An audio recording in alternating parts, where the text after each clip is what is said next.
Hello guys, in this video, I will show you how to connect Google Forms to N8N step by step. So step 1, start by creating a new form in Google Forms with the fields that you need.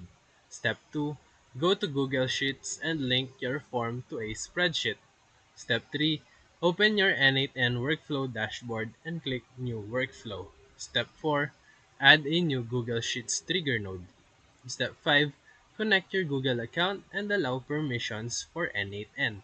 Step 6. Select the spreadsheet that's linked to your Google form. Step 7. Set the trigger to activate when a new row is added. Step 8. From here, you can now chain more actions like sending an email or updating a CRM. Now, your Google form is fully automated through N8N. So if this video helped you, feel free to like and subscribe for more quick tutorials, reviews, and comparison videos. Thank you for watching.